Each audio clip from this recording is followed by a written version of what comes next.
السلام عليكم ورحمة الله وبركاته. إن الحمد لله نحمده ونستعينه ونستغفره ونعوذ بالله من شرور أنفسنا ومن سيئات أعمالنا. من يهده الله فلا مضل له ومن يضلله فلا هادي له، وأشهد أن لا إله إلا الله وحده لا شريك له، وأشهد أن محمدا صلى الله عليه وسلم عبده ورسوله. يا أيها الذين آمنوا اتقوا الله حق تقاته ولا تموتن إلا وأنتم مسلمون. يا أيها الناس اتقوا ربكم الذي خلقكم من نفس واحدة وخلق منها زوجها وبث منهما رجالا كثيرا ونساء، واتقوا الله الذي تساءلون به والأرحام إن الله كان عليكم رقيبا. يا أيها الذين آمنوا اتقوا الله وقولوا قولا سديدا يصلح لكم أعمالكم ويغفر لكم ذنوبكم، ومن يطع الله ورسوله فقد فاز فوزا عظيما. ألا إن أصدق الكلام كلام الله، وخير الهدي هدي محمد عليه الصلاة والسلام، وشر الأمور محدثاتها، وكل محدثة بدعة، وكل بدعة ضلالة، وكل ضلالة في النار. أما بعد، فأحييكم في هذه الأمسية المباركة من يوم الاثنين. Fauzi, remet Inch'Allah la date. Donc ce lundi, c'est le deuxième cours par rapport au Siyam, le jeûne. C'est le lundi 29 Rajab 1441 de l'Hégire, correspondant au 23 mars 2021, bi'idhnillahi subhanahu wa ta'ala. Je demande seulement aux admins qui sont dans le salon de me confirmer qu'ils m'entendent bien. Tayyib, alhamdulillah, alhamdulillah. Donc, une seconde, Inch'Allah ta'ala,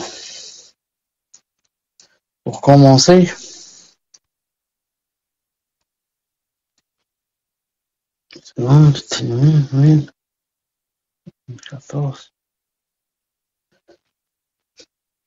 Donc aujourd'hui, Inch'Allah ta'ala, puisqu'on a parlé des bienfaits du Ramadan, des bienfaits du Siyam, ensuite on a parlé des bienfaits du mois de Ramadan, et aujourd'hui, on va passer, Inch'Allah ta'ala, au cours numéro 2 et commencer par avec quoi on sait que le mois du Siyam est rentré. Avec quoi? Yani sait-on que le mois du Siyam est rentré? Ce qu'on appelle en arabe Thubut Dukhul Shahri Ramadan wa Khurujuhu. Alaykoum salam wa rahmatullahi wa barakatuh. Donc on va voir comment ça se passe bi'idhnillahi ta'ala. Maintenant, je suis en train de penser à une chose. Le cours passé, le cours numéro 1, il y avait beaucoup de grésillements, il y avait beaucoup de problèmes, beaucoup de coupures, beaucoup. Je ne sais pas si je dois le recommencer ou je passe directement au cours numéro 2. Non. Quel est votre avis, Inch'Allah ta'ala? Cours numéro 2. Aïe, alhamdulillah. Alhamdulillah. Donc, يجب بسم الله الرحمن الرحيم يجب صيام رمضان بثبوت الشهر. Donc, il est obligatoire de jeûner le mois de Ramadan quand le mois est rentré. Mais le mois, comment on sait qu'il est rentré? De l'une des deux façons. On sait qu'on est pendant le Ramadan de l'une des deux façons. Imma bi ru'yati hilal Ramadan, ou bien on va voir la lune, ou bien ikmali iddati Sha'ban 30, ou bien on va jeûner le mois de Sha'ban qui est avant le Ramadan, on va jeûner 30 jours. Et c'est pas possible qu'il y ait, en islam, il n'y a pas 31 jours. Il y a 29 ou 30, c'est tout. Donc si on n'a pas pu voir la lune, il nous reste une autre solution, c'est de jeûner Sha'ban 30 jours, et ensuite, yani, le lendemain, c'est le Ramadan, Inch'Allah ta'ala. Bon, donc il y a deux sortes et deux possibilités, disons deux moyens pour connaître le mois du Ramadan. Ou bien on le voit, on voit la lune, ou bien on jeûne 30 jours bi'idhnillah subhanahu wa ta'ala. Très bien. Premièrement, la vision de la lune. On va parler maintenant de la vision de la lune et les règles qui s'y rapportent. Allah subhanahu wa ta'ala dit dans le Coran فمن شهد منكم الشهر فليصم.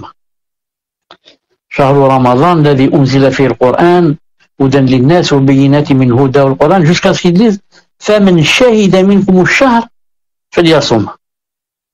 C'est-à-dire, dans une traduction rapprochée, le mois de Ramadan au cours duquel le Coran a été descendu comme guide pour les gens et preuve claire de la bonne direction et du discernement. Donc, et voici le témoin, donc, quiconque d'entre vous est présent en ce mois, qu'il jeûne. Non. Donc, en arabe, il a dit فَمَنْ شَهِدَ مِنْكُمُ الشَّهْرَ فَلْيَصُمْهُ. Une seconde, je vais l'écrire. فَمَنْ شَهِدَ مِنْكُمُ الشَّهْرَ فَلْيَصُمْهُ. فَمَنْ شَهِدَ منكم الشهر فليصمه.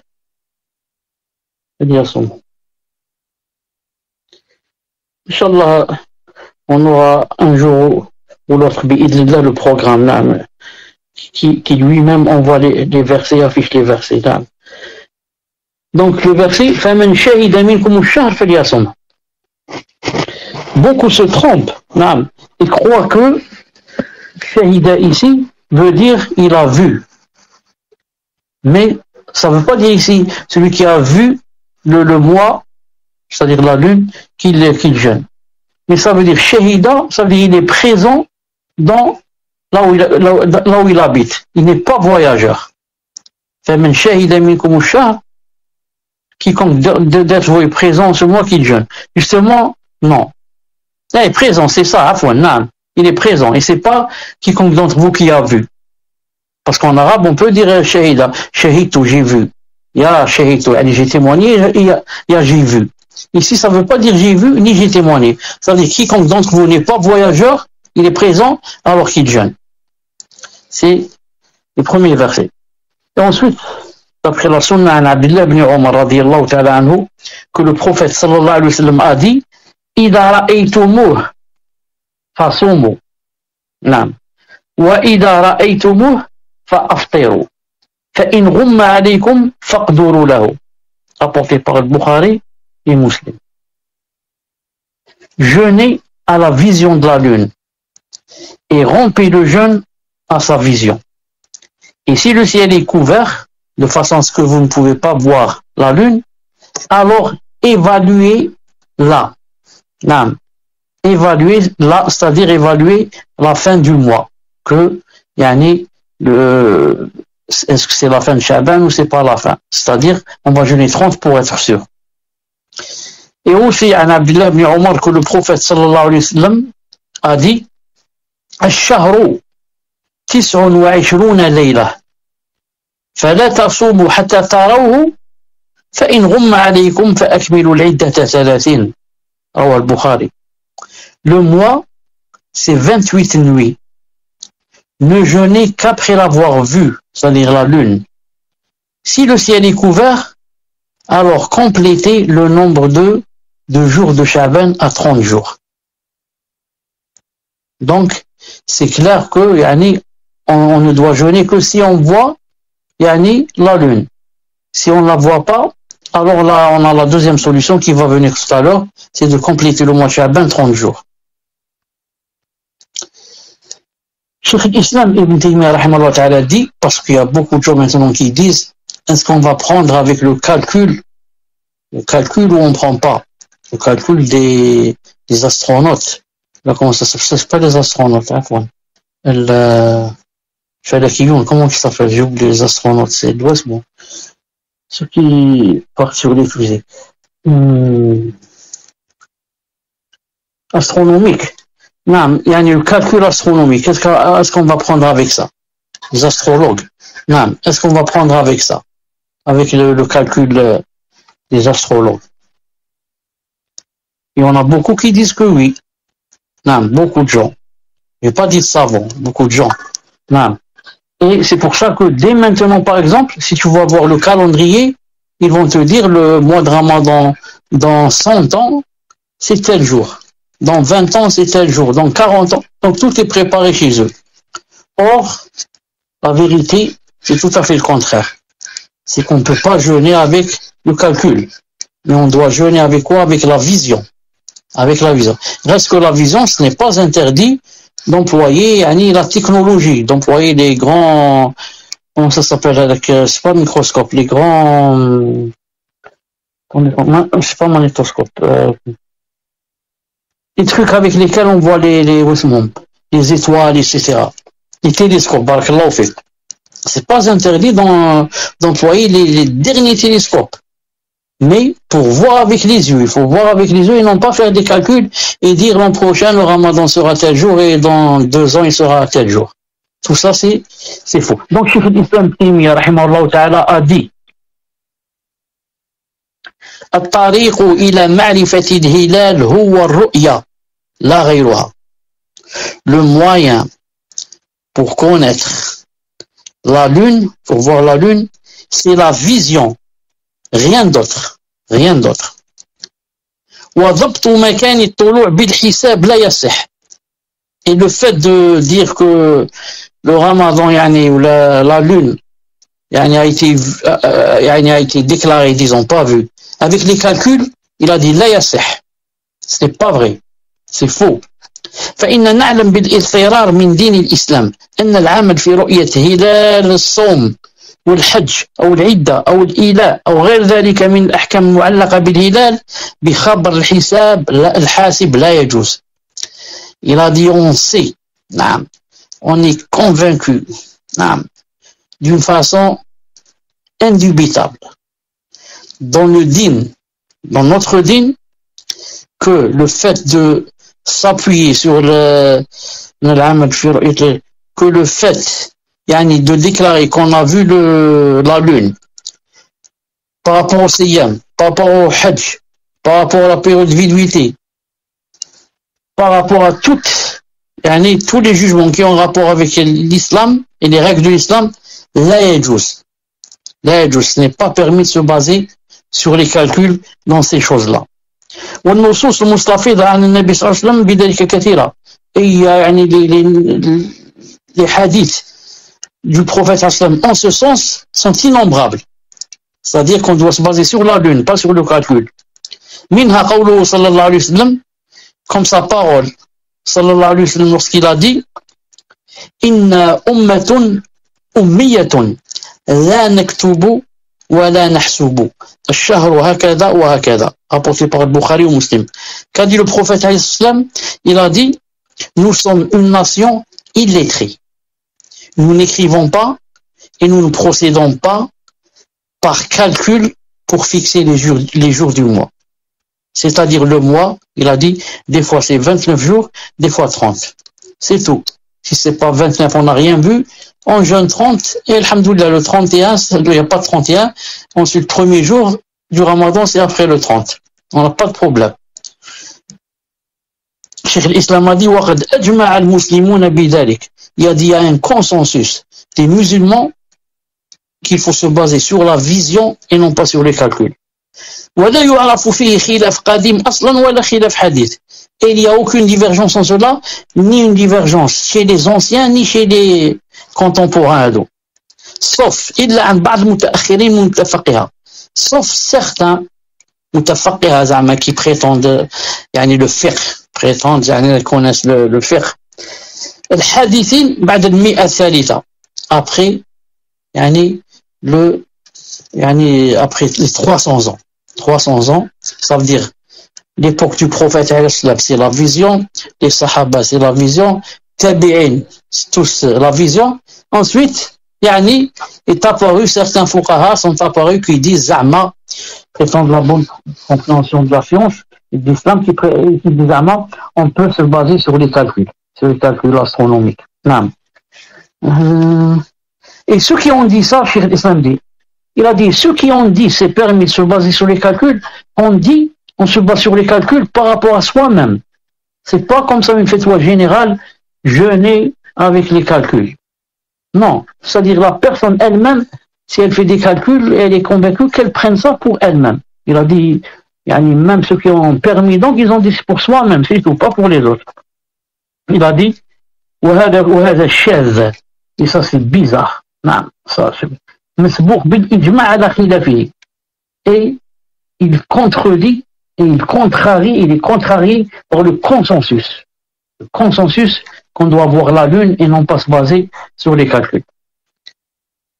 Maintenant, la vision, on a donc, je répète et je résume en même temps, pour déclarer que demain c'est Ramadan, il faut l'une des deux choses.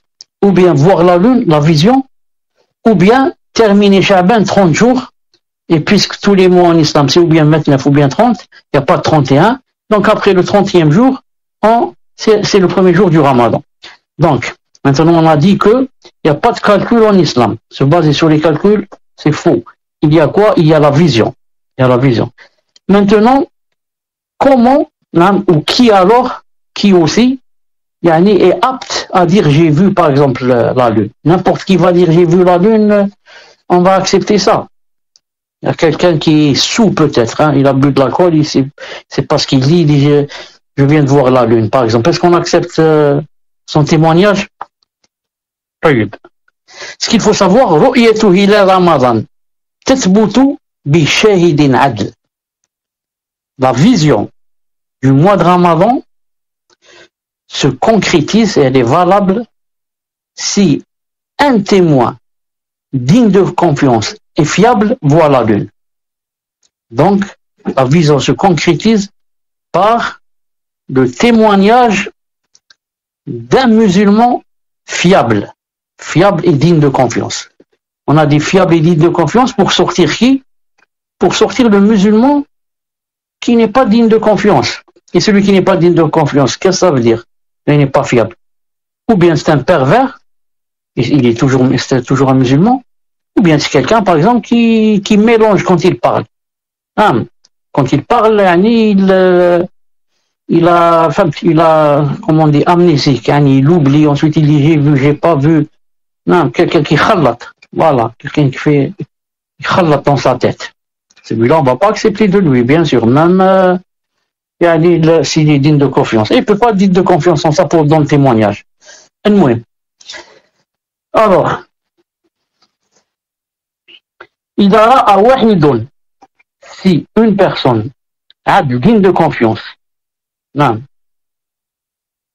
voit la lune du Ramadan, alors on doit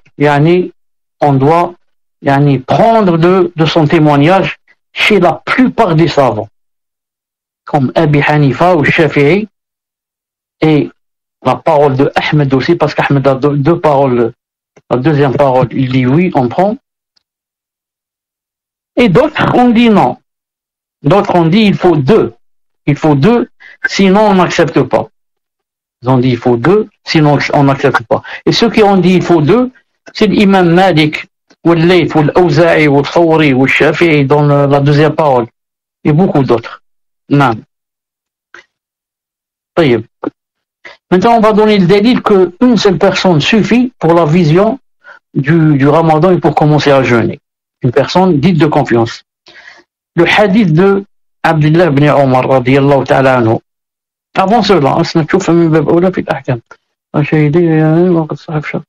non, avant cela, vous savez que le fait de prendre d'une seule personne qui est digne de confiance, ça marche dans toutes les choses.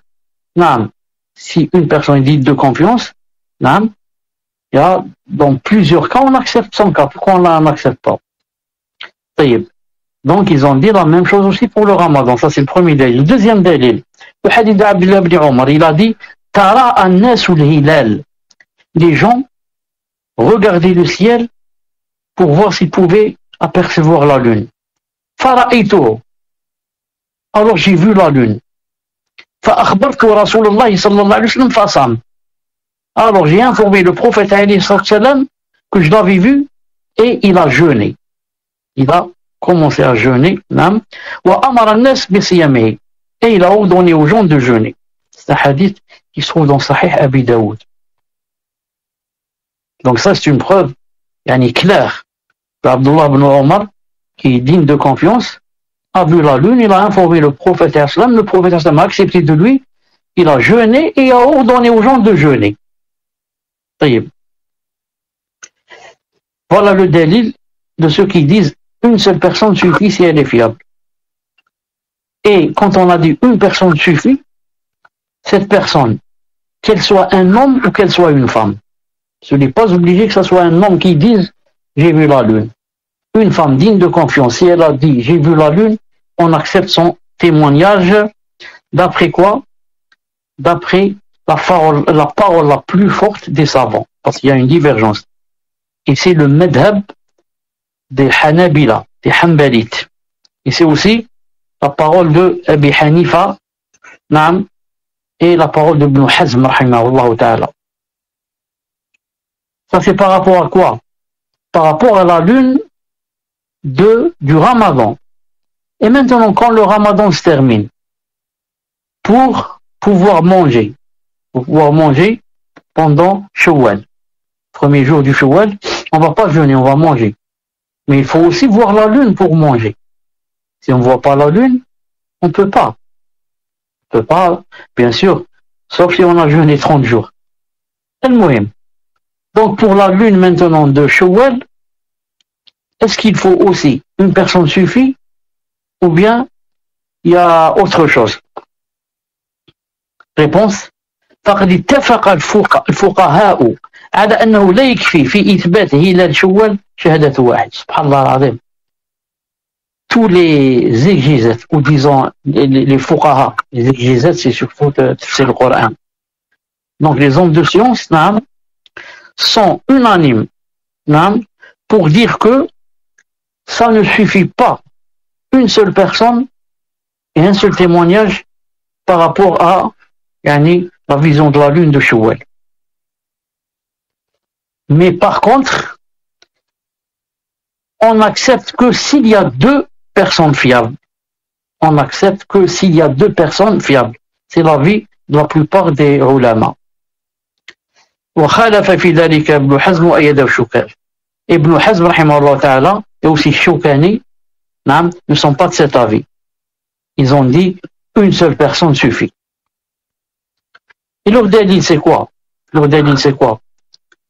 Ils ont dit le Ramadan se trouve au milieu. Ensuite, on a avant lui la lune du Ramadan, après lui la lune de Shawwal. Ils ont dit, vous avez dit que pour la lune du Ramadan, une seule personne suffit. Et pourquoi vous ne dites pas la même chose pour la lune de Shawwal, alors que le Ramadan se trouve au milieu? Pourquoi pour les deux bouts, vous allez changer de statut? Quand vous avez dit une seule personne suffit pour Ramadan, dites une seule personne suffit pour Shawwal. Ça c'est l'avis de Shawkani ibn Hazm rahimahullah ta'ala.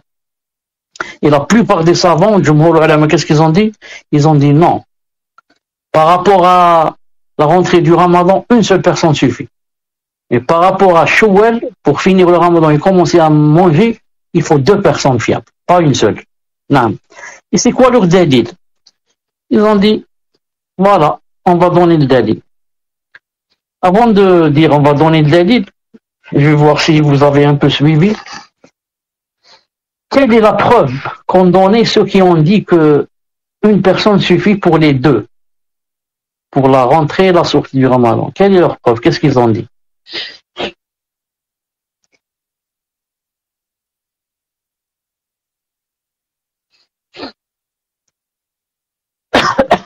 Si vous ne trouvez pas, ma'alish, je répète et on continue. Enfin, il n'y a que 3 personnes qui sont maintenant je crois, qui sont avec nous en admin. Si on avait enlevé le rouge, sûrement que le red, sûrement que beaucoup auraient répondu non. Fawzi, contacte ça. Adman, où est-ce que vous êtes? J'entendais pas dire rien, subhanallah. Vous vous rappelez pas?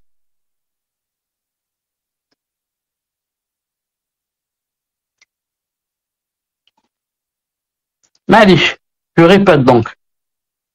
La plupart des savants ont dit que pour la lune de la rentrée du Ramadan, une seule personne suffit.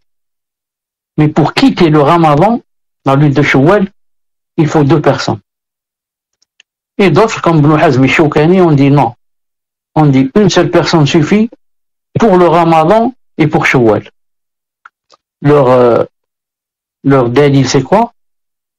Ils ont dit, on a le Ramadan et on a sa rentrée et on a sa fin. Puisque pour la rentrée du Ramadan, une seule personne suffit, alors une seule aussi personne suffira pour la fin du Ramadan. Pourquoi vous faites la différence? Quant aux autres, la plupart des savants ont dit non. Pour la rentrée du Ramadan, une seule personne suffit, et pour la fin, il faut deux personnes, et ils vont donner les délais. Je répète maintenant. C'est quoi le délil de Ibn Hazm et de Shawkani pour dire que une seule personne suffit pour les deux?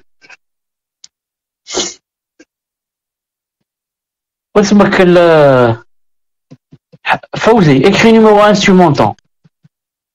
Des raids, il y a un bouton, tu cliques dessus, et tout le monde n'aura plus le rouge. Des raids, 1 minute, le temps que je vois s'ils peuvent répondre, et ensuite mets le raid.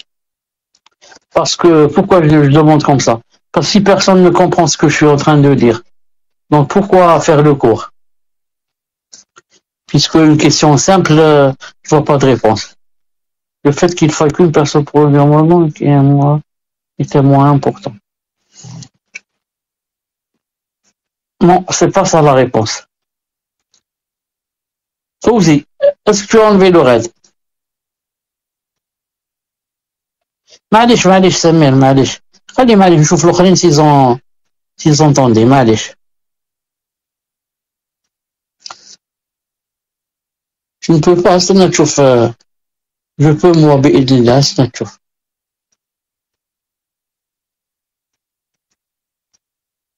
Non, mais je suis pas en admin, là. Je suis pas en admin, je peux pas.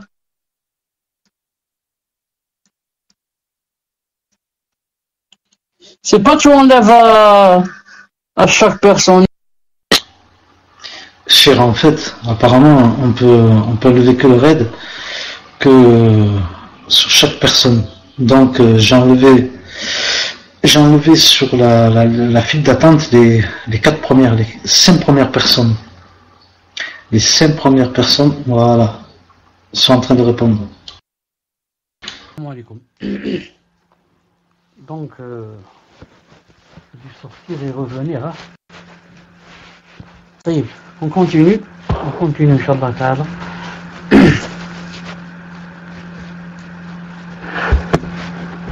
Une seconde, j'ouvre le fichier.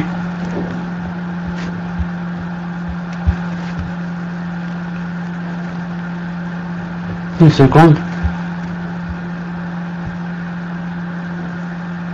Donc c'est comme on a dit tout à l'heure. Hein. La plupart des savants ont dit que pour la rentrée du Ramadan, une seule personne suffit fiable. Pour la sortie du Ramadan, il faut deux. Ibn Hazm et Shawkani ont dit non. Une seule suffit pour le début et pour la fin. Et leur dalil que je cherchais, que vous le disiez, vous l'avez dit, alhamdoulilah, c'est qu'ils ont dit pourquoi vous faites la différence. Si vous acceptez un au début, acceptez un à la fin. Comme ça, ils ont dit. Et les autres ont dit non. La plupart des savants ont dit non. Un au début, deux à la fin. Et voilà le dalil. Premièrement, ils ont dit, je cherche le dalil ici. Le prophète alayhi salam a dit Soumu li ru'yatihi. Jeûnez, si vous le voyez, quand vous le voyez, jeûnez pour sa vision. Wa aftiru li ru'yatihi. Et rompez le jeûne avec se basant sur la vision. Comme ça il a dit. Wa ansiku laha. Il a dit fa in ghumma alaykum. Si le ciel est couvert, alors terminez Sha'ban 30 jours. Ensuite il a dit فَإِنْ شَهِدَ الشَّهِدَانِ écoutez bien فَإِنْ شَهِدَ الشَّهِدَانِ فَصُومُوا وَأَفْطِرُوا. Si deux témoins fiables, c'est-à-dire témoignent, alors mangez, alors jeûnez et mangez. Jeûnez au début et mangez, c'est-à-dire à la fin. Hadith authentifié par Cheikh Al-Albani sur l'Irwa, numéro 909. Alors qu'est-ce qu'il a dit, alayhi salam? فإن شهد شاهدان, si deux témoins témoignent, alors manger, alors jeûner et manger. Donc, subhanallah al-azim, quelqu'un va dire c'est étonnant. Ce hadith comporte le contraire de ce que on dit.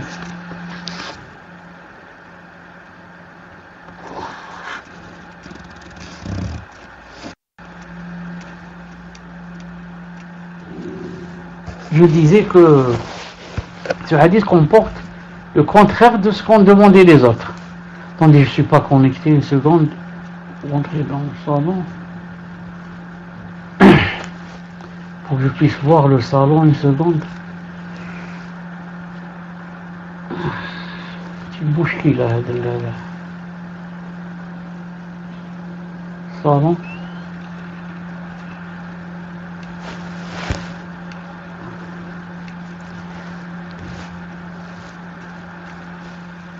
Une seconde. Religion. Islam.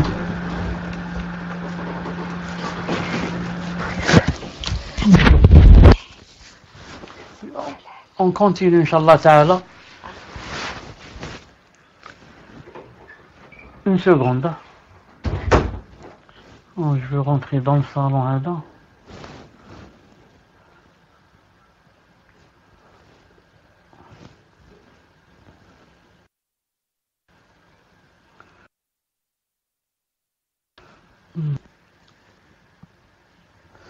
طيب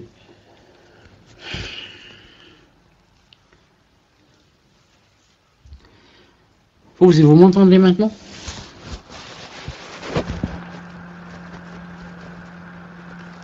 Donc le hadith du prophète islam, apparemment c'est le contraire. Il a dit si deux témoins témoignent, alors jeûner et manger à la fin du mois. Alors que nous on a dit que la plupart des savants on dit il faut un au début et deux à la fin. Alors que ce hadith dit le contraire, il dit si deux témoins témoignent pour le début et la fin, vous les acceptez. Donc comment ça se fait? Que veut dire les savants? Comment ils ont compris ce hadith? Ils ont dit, c'est simple. Ils ont dit le prophète a dit dans ce hadith que si deux témoins témoignent, alors jeûner, commencer à jeûner et manger aussi. Donc le prophète a demandé quoi? A demandé deux témoins pour le début, deux témoins pour la fin. Ils ont dit. Et le prophète dans le hadith précédent qu'on a vu, Abdullah ibn Omar est venu et lui a dit, Ya Rasulallah, j'ai vu la lune pour le ramadan, il a accepté de lui. Et il a jeûné et a ordonné aux gens de jeûner.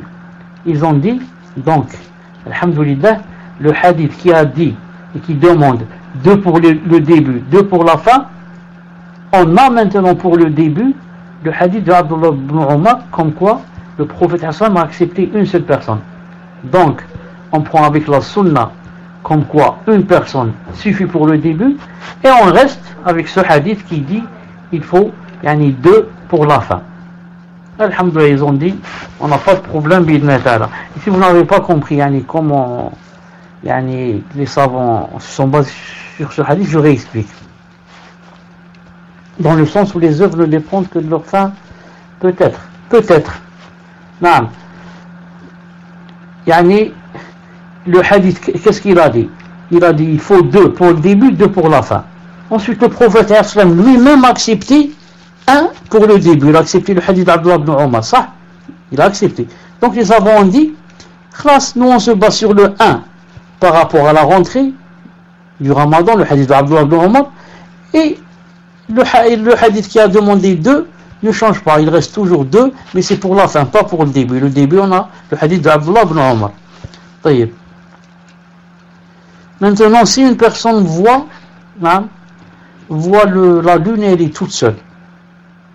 Ensuite, si elle va chez les savants, ou là, elle va à la lujna, elle dit voilà, j'ai vu par exemple, mais il l'a vu tout seul, il n'y a pas des gens avec lui qui ont vu. Alors, on a rendu sa parole, on n'a pas accepté sa parole.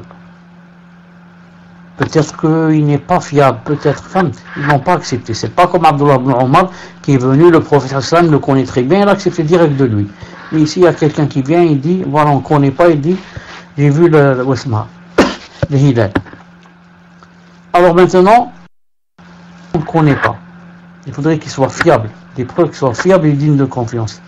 Mais maintenant, le problème, c'est lui-même, qui a vu, qui est sûr qu'il a vu. Est-ce qu'il va jeûner ou il ne va pas jeûner?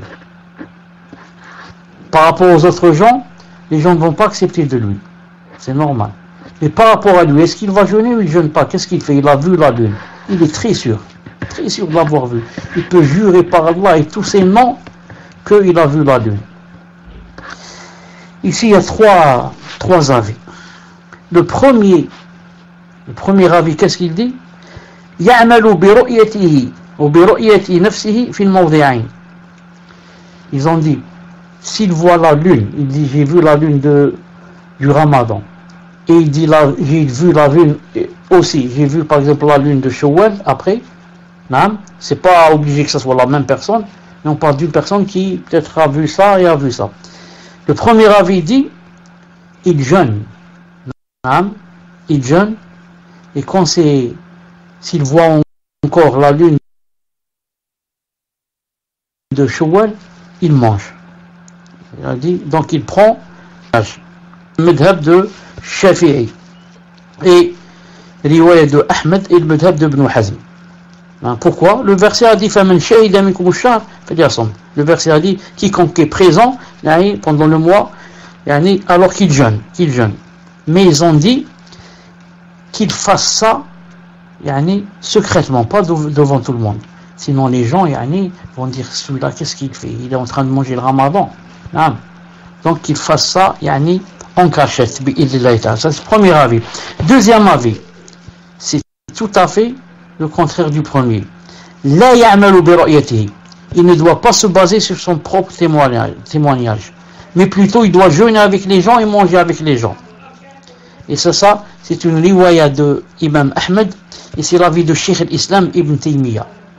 Et c'est un avis très fort.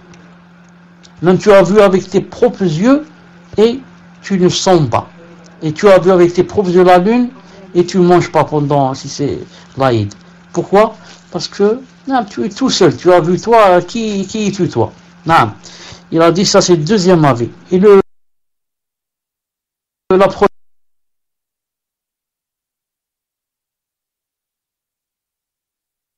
c'est qu'est-ce qu'il a dit quand les gens jeûnent. C'est pas quand toi tout seul tu jeûnes.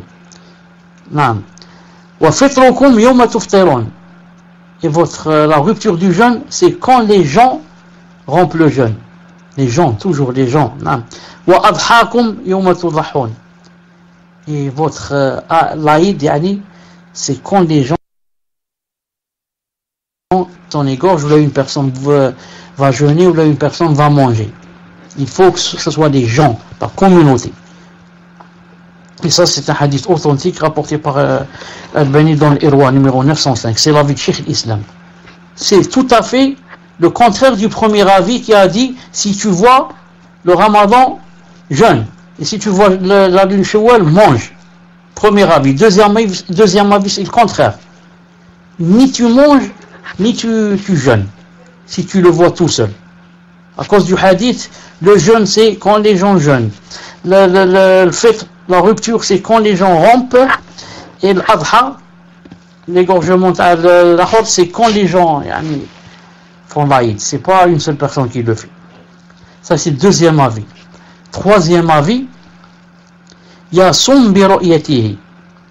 S'il voit le jeûne tout seul, s'il voit la lune tout seul, il jeûne. ولكن لا يفطر إلا مع الناس. Par contre, par rapport à l'Aïd, il ne rend le Ramadan, du verbe rompre, il ne le rend qu'avec les gens, pas tout seul. Ça c'est le troisième avis qui fait la différence entre le début et la fin. Si c'est le début, on accepte de toi que tu puisses jeûner d'après ton témoignage. Jeûne. Mais attention, il ne faut pas manger, sauf si tout le monde mange. C'est l'avis de Abi Hanifa et l'imam Malik. Et c'est l'avis le plus connu de l'imam Ahmed. Et c'est l'avis de Cheikh Ibn Uthaymin. Cheikh Ibn Uthaymin a choisi cette parole. Il a dit il peut jeûner, mais il ne peut pas manger quand c'est l'Aïd, quand c'est la fin du Ramadan. Il faut que les gens, tous, mangent. Il a dit c'est quoi le délai de Cheikh Ibn Uthaymin? Il a dit la précaution dans la religion. En faisant ainsi, on s'est basé sur la précaution dans la religion. Comment cela? Il a dit فَنَكُونُ قَدْ احْتَطْنَا فِي الصَّوْمِ وَالْفِطْرِ. En faisant ainsi, on a pris de la précaution dans le début du Ramadan par rapport au Siyam et aussi à la fin par rapport au manger. Comment cela? فَفِي الصَّوْمِ par rapport au Siyam, قُلْنَا لَهُ, on lui a dit somme. Alhamdoulilah. Peut-être c'est le Ramadan, donc par précaution, on lui a dit somme. Non, somme. Si tu as vu la lune, tout seul, ma'alish, somme toi tout seul. Donc, par précaution, peut-être c'est le Ramadan, si on va lui dire ne jeûne pas, comment on lui dit ne jeûne pas? Lui, il jure qu'il a vu la lune. Il dit somme, khlas, somme. Et par rapport à fitr, par rapport à manger, la fin du Ramadan, on lui a dit la tufter, ne mange pas, plutôt jeûne. Donc là aussi, on a pris une précaution. Il a dit ne mange pas, ne mange pas. Par précaution, continue à jeûner jusqu'à ce que les gens mangent. Donc tout ça, c'était quoi? C'était par rapport à la première façon de décréter qu'on est pendant le Ramadan et qui est quoi? La vision de la lune. Et maintenant, si on n'a pas pu voir la lune, qu'est-ce qui se passe? On est le 20e jour, on n'a pas vu la lune. Il reste une autre solution, et la dernière, c'est de jeûner aussi. Voilà, on complète 30 jours de Sha'ban. Il n'y a pas 31. Donc le 31, c'est obligé que ce soit l'Aïd. Non, parce qu'en islam, il y a seulement 29 et 30. Il n'y a pas 31. Il n'y a pas aussi 28. Non. Donc, c'est la deuxième façon. La deuxième façon, c'est quoi? Le deuxième moyen, c'est de compléter Sha'ban. Comme a dit le prophète, il a dit fait une rumma alaykum faqdulu lahu. Et dans un hadith authentique, il a dit, c'est un peu plus haut, on l'a vu. Faqdulu lahu. Il a expliqué que ça veut dire faqdulu lahu. Il a dit fait une rumma alaykum fa akmilu al-iddata. Terminer le mois de Sha'ban, ça veut dire 30, 30. Donc ça, c'est la deuxième solution, bi'idhnillah subhanahu wa ta'ala. Taïb, on va passer à autre chose. Il arrive 22h, on a commencé à 21h. Je crois que 1 heure ça suffit, parce que ce que je vais dire maintenant c'est un peu long. C'est-à-dire, est-ce que si un pays voit la lune et les autres ne le voient pas, est-ce que tous les pays doivent jeûner, ou bien chaque pays doit jeûner avec son pays? C'est ça ce qu'on laissera au prochain cours, parce que c'est un peu long. Inch'Allah ta'ala. Ensuite, c'est pas obligé que le prochain cours soit... Peut-être c'est demain, Inch'Allah. Peut-être c'est demain, on termine, puisqu'on n'a rien à faire. On est dans la maison, on est tous bloqués. Surtout nous, ici, on est à Blida. Il y a ce qu'on appelle presque un couvre-feu. C'est presque interdit de sortir. Donc peut-être, Inch'Allah ta'ala, on termine demain. Bi'idna subhanahu wa ta'ala. Donc on arrête ici. On va passer, Inch'Allah ta'ala. Voilà, confinement total. On va passer, Inch'Allah ta'ala, aux questions-réponses dans 5-10 minutes. Bi'idhnillahi ta'ala. Subhanakallahu wa bihamdik. Ashhadu an la ilaha illa anta astaghfiruka wa atubu ilayk. Assalamu alaykum wa rahmatullah.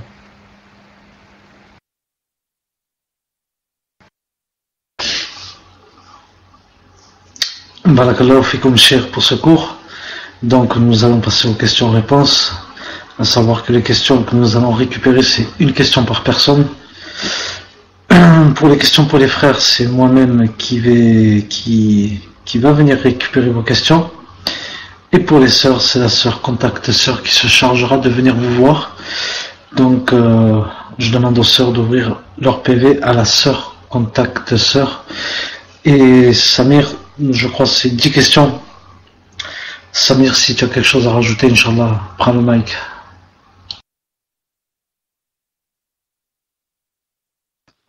Salam alaikum wa rahmatullah. Est-ce que vous m'entendez? Alhamdulillah. Est-ce que cette fois-ci, Fawzi, on m'entend bien ou bien ça coupe?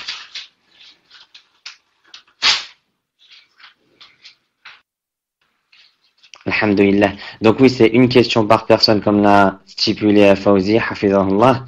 Et question en rapport avec le cours, donc as-siyam, le jeûne.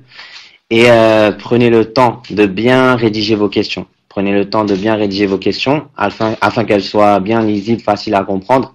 Et jazakumullahu khairan.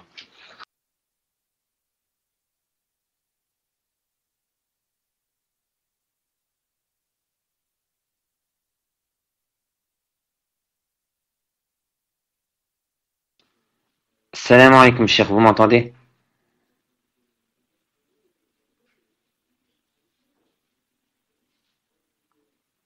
Alhamdulillah. Donc, on commence par la première question. Bismillah walhamdulillah wa salatu wa salam ala rasulillah. Jazakumullahu khairan, cheikh. Ma question porte sur le jeûne de Daoud.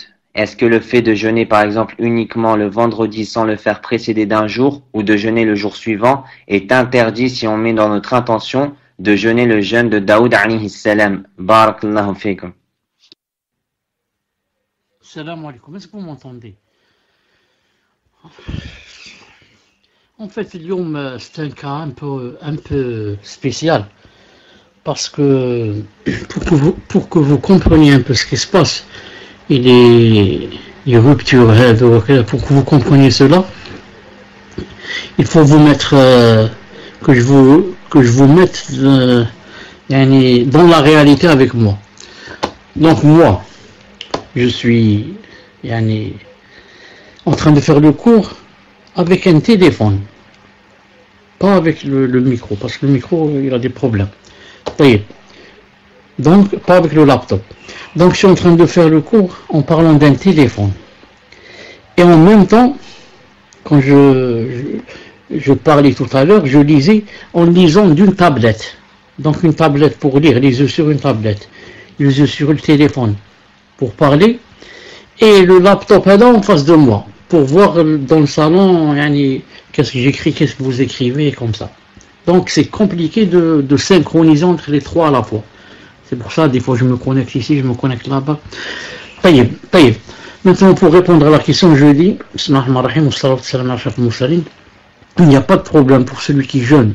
Le jeûne de Daoud, de jeûner aussi le vendredi, et même le samedi s'il tombe le samedi. D'après l'avis de Cheikh Ibn Uthaymin et de la plupart des savants, contrairement à Cheikh Al-Albani qui dit on ne jeûne pas le samedi, même si c'est Daoud. Non. Donc il n'y a pas de problème, Inch'Allah Ta'ala, de jeûner aussi le vendredi. Pourquoi? Parce que la niya, c'est pas de jeûner le vendredi, mais de jeûner le siyam de Daoud. Et c'est tombé un vendredi. C'est tombé un vendredi. Qaddarallahu ma shafa'al. Tfadhal.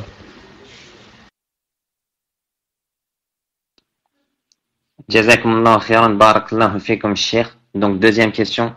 Assalamu alaikum wa rahmatullahi wa barakatuh. Ahsanallahu ilaykum ya cheikh. Je pose la question pour un frère qui a délaissé le jeûne des 3 derniers Ramadan en ayant conscience de l'obligation de les jeûner. Pendant cette période, il ne priait pas du tout, sauf la dernière année où il a dû prier quelques fois, mais de manière très irrégulière. Doit-il compenser son jeûne ou bien sa tauba lui suffit, étant donné qu'il avait délaissé la prière? Barakallahu fikum.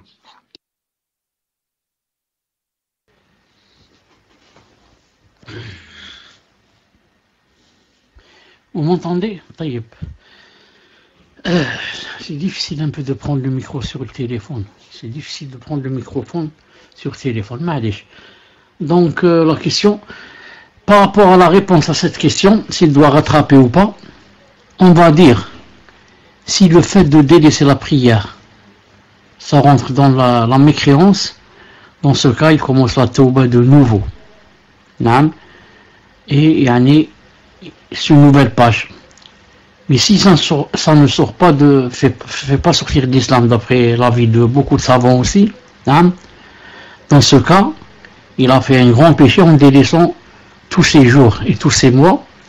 Et c'est pourquoi la plupart des savants répondent dans un cas pareil de rattraper autant qu'il puisse. Même si il rattrape tout ce qu'il peut seulement, mais le mieux c'est de rattraper bi'idhnillahi ta'ala. Naam. Wallahu azza wa jalla a'lam. Tfaddal.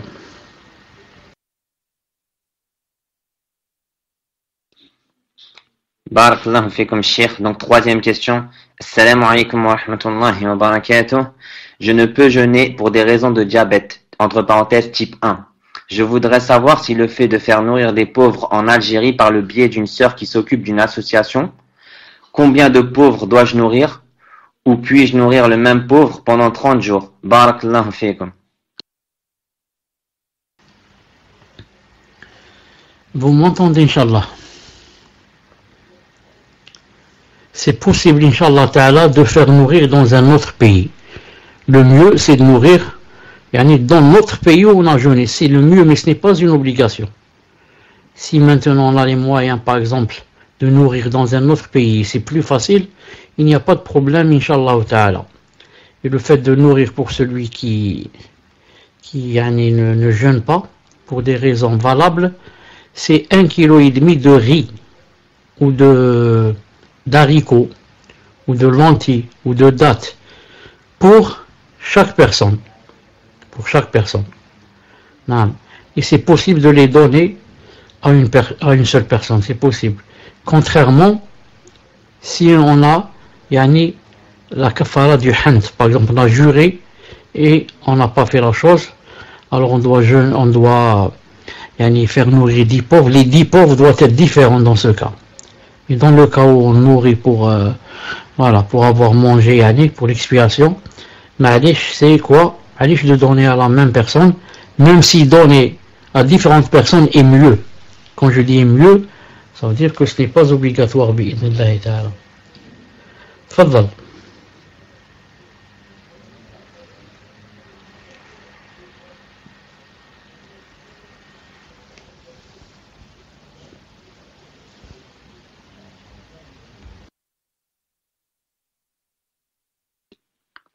Jazakumullahu khairan, Cheikh. Donc, 4e question. Assalamu alaikum, Cheikh. Qu'Allah Azza wa Jal vous récompense. Amin. Dans la mosquée où j'habite, lors du tarawih, beaucoup de personnes lisent le Coran pendant la prière. A-t-on le droit? Barakallahu fikum.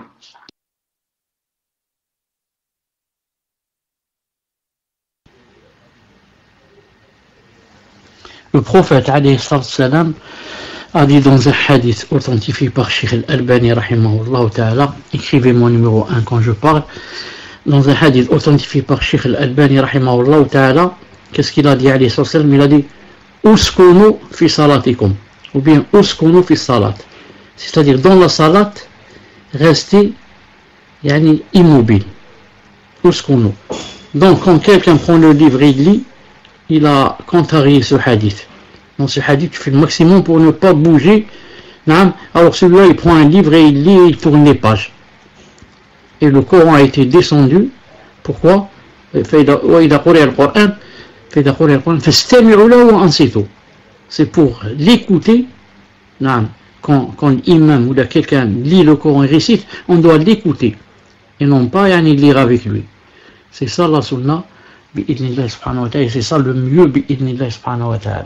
Sauf vraiment un cas de force majeure, par exemple, quelqu'un l'imam qui prie ou qui récite ne connaît pas bien le Coran, et on doit l'aider, je dois rester derrière lui avec un livre entre mes mains, plus ou moins. C'est pour la maslaha de la communauté.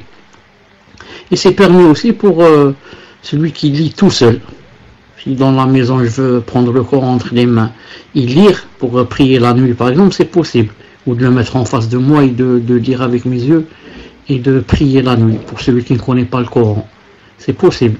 Et dans Sahih al-Bukhari, que Aïcha radiyallahu ta'ala anha, son valet, l'a guidé, elle et une petite famille avec elle, pendant le tarawih, alors qu'il lisait du livre, il lisait du Coran pendant le tarawih. Mais il guidait, ce n'est pas il était derrière et il lisait. Tfadal.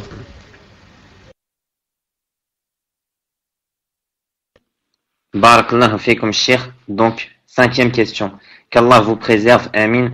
Ma femme a une grande carence en fer. Dans une journée, elle a besoin de manger pour ne pas faire de malaise. Pendant la période de jeûne, que doit-elle faire en cas de malaise? Qu'Allah Azza wa Jal vous récompense.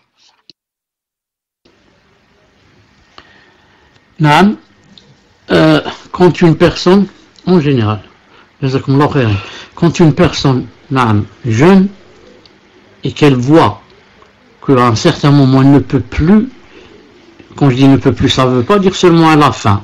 On a tous faim pendant le ramadan. Mais il ne peut plus, il va tomber, il y a sa tête qui tourne et elle a des mots. C'est plus fort qu'elle. Dans ce cas, si elle mange, on va voir après le ramadan. La première des choses qu'elle doit faire, c'est de rattraper si elle peut.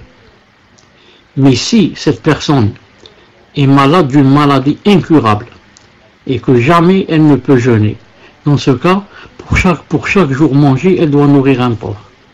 Donc cela revient à la personne. Si la personne, la maladie qu'elle a est une maladie incurable, et qu'elle ne peut pas jeûner, alors elle mange et elle nourrit. Mais si par contre elle peut jeûner, alors elle mange et elle rattrape plus tard. C'est-à-dire si elle peut rattraper. Wallah Azza wa Jal a'lam. Tfaddal. Jazakumullahu khairan, Cheikh, barakallahu fikum. Donc, 6e question. Assalamu alaikum wa rahmatullahi wa barakatuh. Kifa halukum ya shaykhana wa ahsanallahu ilaykum. J'aimerais savoir si les salafs ont connu une période d'épidémie pendant un mois de Ramadan ou le jour de l'Eid. Jazakumullahu khairan.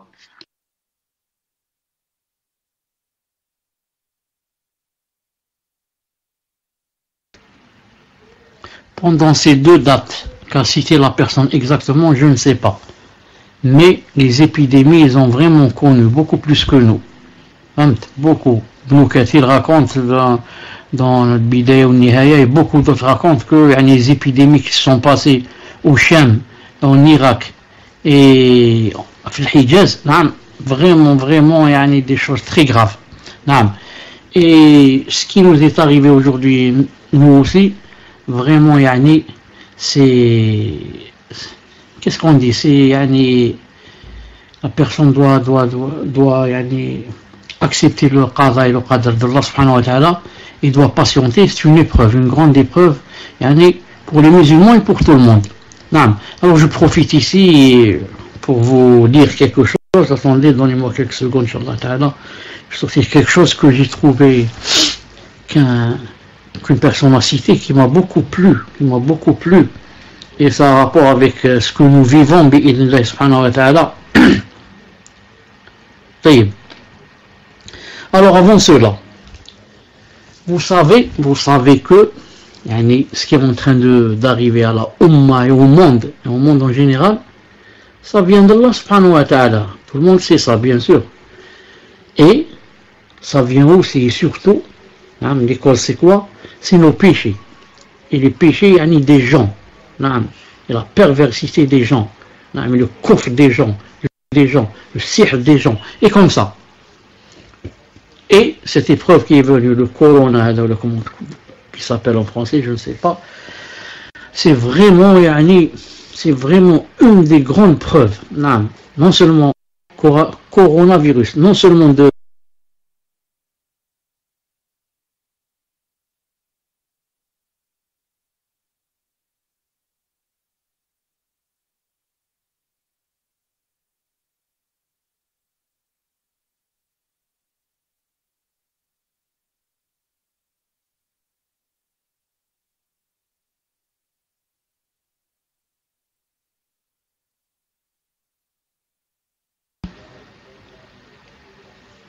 Vous m'entendez maintenant?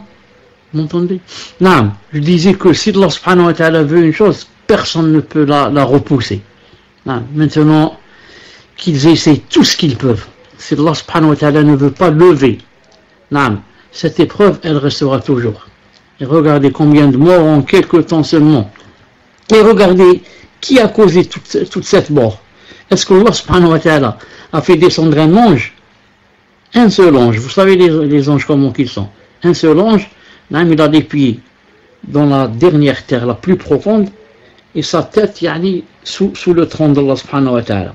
Donc si Allah subhanahu wa ta'ala fait descendre un ange, tout le monde, tous les gens du monde se sont moins que des fourmis par rapport à cet ange. Alors qu'en est-il?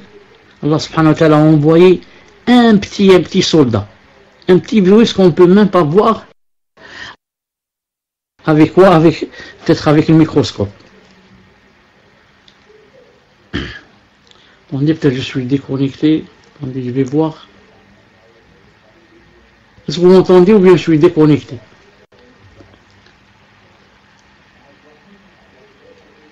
Est-ce que vous m'entendez ou bien je suis déconnecté?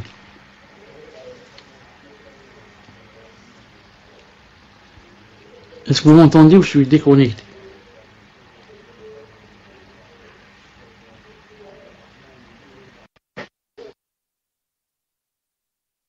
Ce qu'il a fait, un petit virus, un petit soldat, les soldats d'Allah subhanahu wa ta'ala, les virus, la pluie, les torrents, les cataclysmes, tout ça, c'est des soldats d'Allah subhanahu wa ta'ala, les animaux, ce sont des soldats qu'il envoie quand il veut, les tremblements de terre, tout ce qu'il y a, tout ce qui se passe et qui fait peur et qui fait du mal, ce sont des soldats d'Allah subhanahu wa ta'ala qu'il envoie.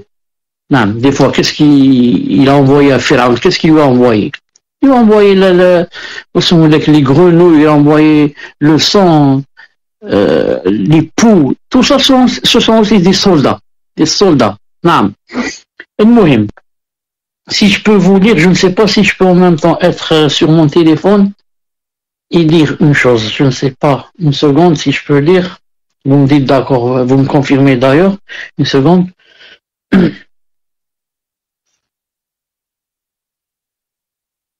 Est-ce que comme ça vous m'entendez toujours? Très bien. Regardez ce verset. Regardez ce verset. Regardez ce verset que je vais vous copier ici. Je vais le copier. Couper.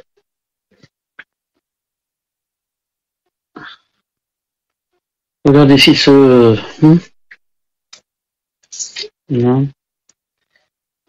Envoyer.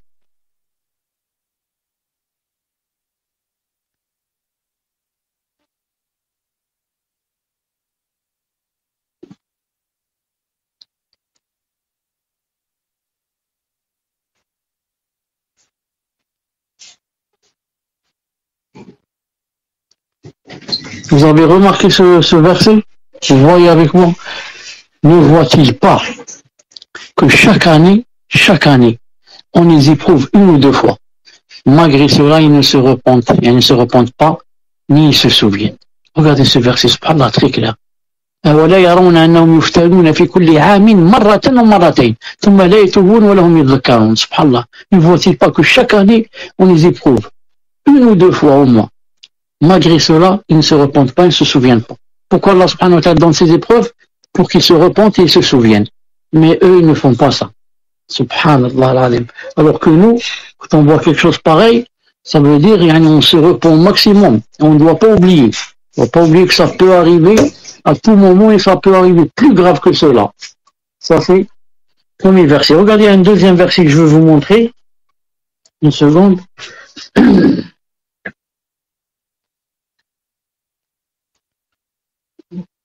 Une seconde, je vais chercher le deuxième verset. Vale.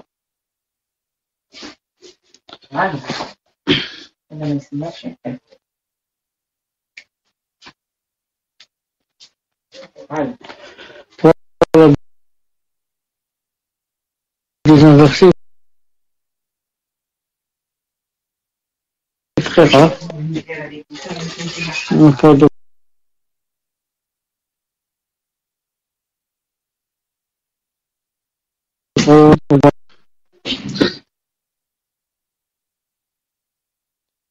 Est-ce que vous voyez ou bien c'est pas affiché?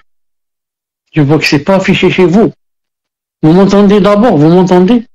Non. Mais si c'est pas affiché, je vais le lire. Je vais vous le lire. Allah subhanahu wa ta'ala a dit dans le Coran وَلَا يَزَلُ الَّذِينَ كَفَرُوا تُصِيبُهُم بِمَا صَنَعُوا قَارِعَةٌ أَوْ تَحُلُّ قَرِيبًا مِنْ دَارِهِمْ حَتَّى يَأْتِيَ وَعْدُ اللَّهِ إِنَّ اللَّهَ لَا يُخْلِفُ الْمِيعَادَ. C'est-à-dire, cependant, ceux qui ne croient pas, écoutez bien, ceux qui ne croient pas, ne manqueront pas à cause de ce qu'ils font, entre parenthèses, à cause de ce qu'ils font. C'est pas que Allah Ta'ala veut leur faire du mal, non. À cause de ce qu'ils font, C'est pas de l'injustice. Ne manqueront pas, à cause de ce qu'ils font, d'être frappés par un cataclysme qui s'abattra près de leur demeure jusqu'à ce que vienne la promesse d'Allah, car Allah ne manque pas à sa promesse. Donc, ceux qui ne croient pas et les kuffars n'arrêteront pas d'être frappés par un cataclysme qui s'abattra près de leur demeure, s'abattra sur eux ou près de leur demeure, jusqu'à ce que vienne la promesse d'Allah subhanahu wa ta'ala. Allahu Akbar. C'est vraiment la puissance d'Allah subhanahu wa ta'ala, ce qui est en train d'arriver. En une seconde, la personne peut se trouver attaquée par le virus et 2 ou 3 jours, elle peut mourir. Des milliers sont déjà morts. Écoutez ce qu'a dit quelqu'un. Il a dit, ce qu'on fait des maladies, il a dit, une fois il y a 1620 personnes qui sont mortes à cause d'une maladie, qu'ils n'ont pas su skater. C'était quoi, ils n'ont pas su. 1720 à cause de la peste. 1820 à cause du choléra. 1920 à cause de, comment ça s'appelle, influenza, H1, je sais comment, N1, d'Espagne qui est arrivé. Combien? 1920. Subhanallah. Comment ça s'appelle l'influenza en français? C'est le virus H1N1, je crois. Grippe espagnole, exactement, H1N1. Très bien. 1920. Coronavirus jusqu'à présent, 2020. Cette personne a dit, Ardullah.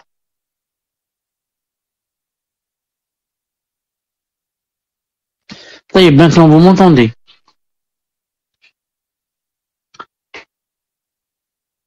Donc je crois que quand je veux lire, je peux pas sortir de la page où je suis. Il faudrait que ça soit sur une autre page.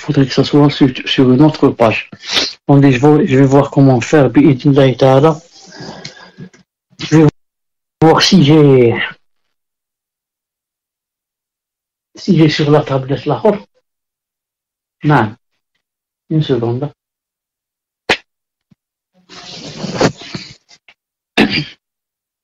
Une seconde.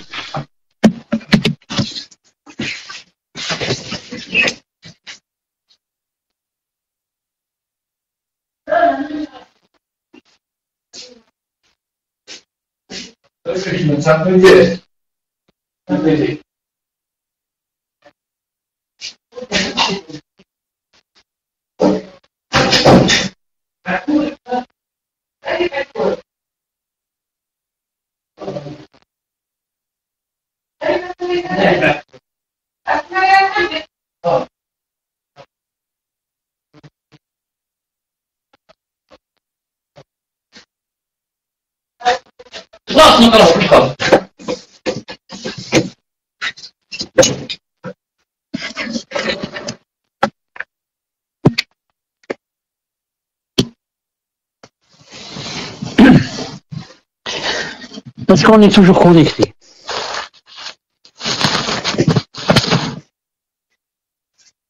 Alhamdulillah. Donc il a dit que ce virus a été la cause, Inch'Allah Ta'ala, de faire revenir et rendre l'humanité à son humanité. Non. Il a dit de faire revenir les gens vers Allah subhanahu wa ta'ala. De les faire revenir aussi vers Allah subhanahu wa ta'ala. Il est connecté.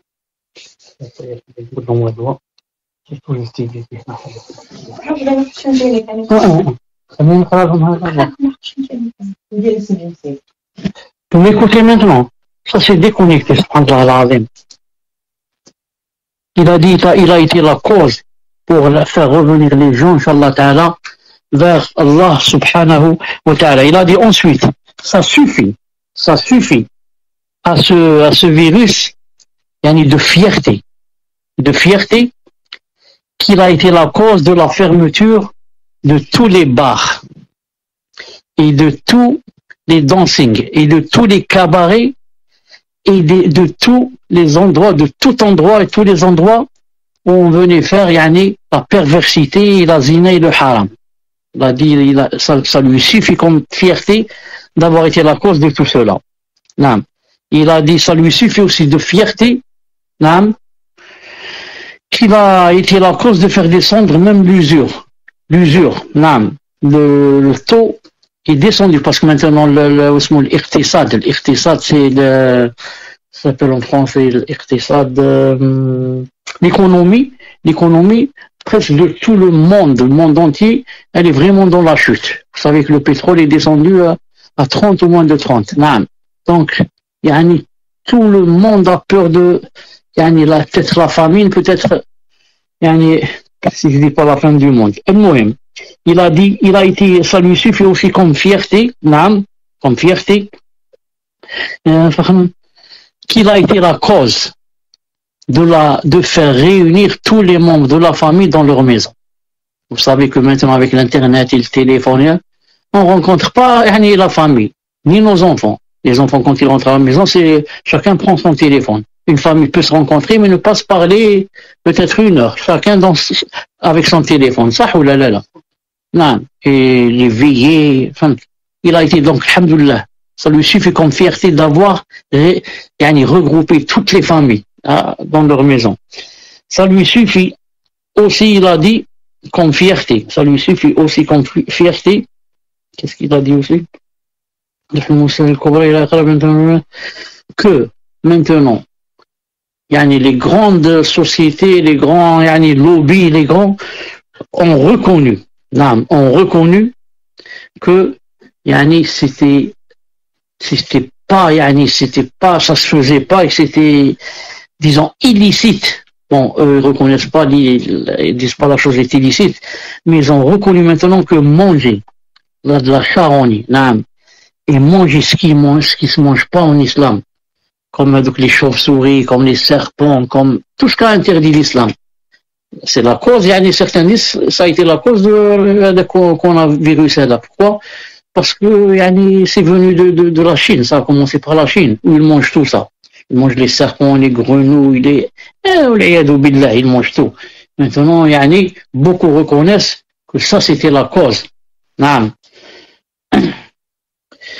Ça lui suffit comme fierté, il a dit qu'il a appris aux gens comment éternuer. Et ceux qui riaient des femmes voilées, maintenant tout le monde est voilé. Tout le monde est voilé, ceux qui riaient des munaqabat. Ils rient de la femme quand elle met le niqab. Maintenant tout le monde, même les hommes, mettent le niqab. Et en France, on paye même une amende si elle met le niqab. Maintenant, si elle ne met pas le niqab, elle paye une amende. Maintenant, c'est le contraire. Si l'homme ou femme ne mettent pas le niqab maintenant, ils vont payer une amende. Subhanallah al-Azim. Et comment que ça lui suffit comme fierté, comment qu'il a poussé, beaucoup de ministères et de qui ont rapport avec la Niger, justement Niger.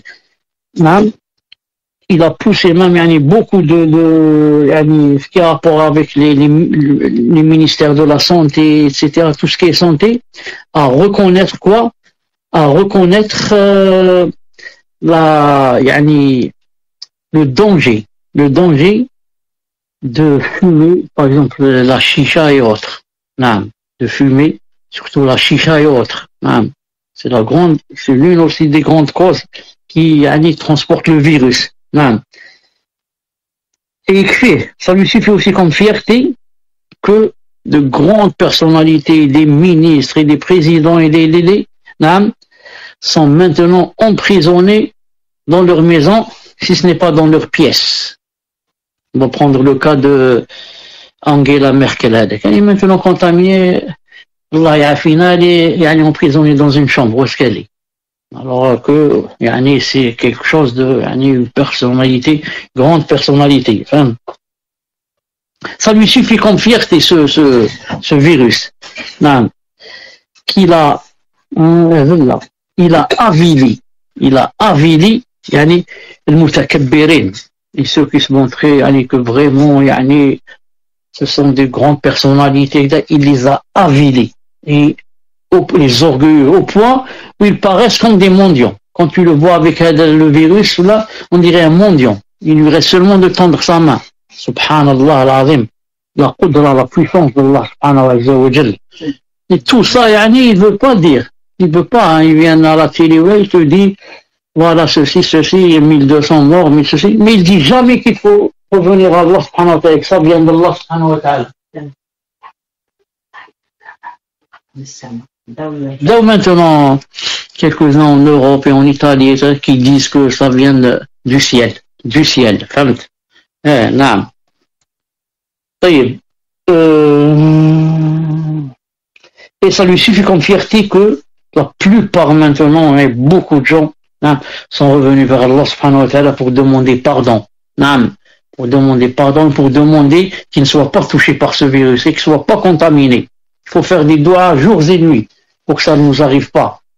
Alors qu'auparavant, s'il n'y avait pas ce virus, la personne s'oublie. Elle est là dans ses patients en train de rire, alors qu'elle l'oublie. Mais maintenant, non. À chaque fois, elle se dit, Ya Rab, afini, l'insouciance. Ya Rab, afini, Ya Rab, afou anni. Et ça a poussé, subhanallah, il a été la cause qu'il a, même les grandes personnalités qui ont des rendez-vous, qui doivent se rencontrer, qui doivent faire des assises, tout ça c'est interdit. Ils ne peuvent plus se voir ni se rencontrer, de loin seulement s'ils se parlent. Allah al-Azim, naam. Il a dit, il a été aussi, naam, il a aussi été la cause de, attendez, il dit ça un peu haut,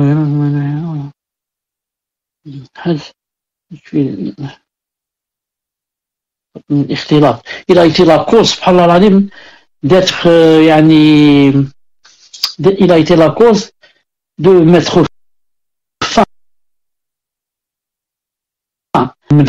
la mixité, dans les rues, dans les bus, il n'y a pas maintenant, chacun marche seul et chacun est loin de l'autre d'un mètre. Il a été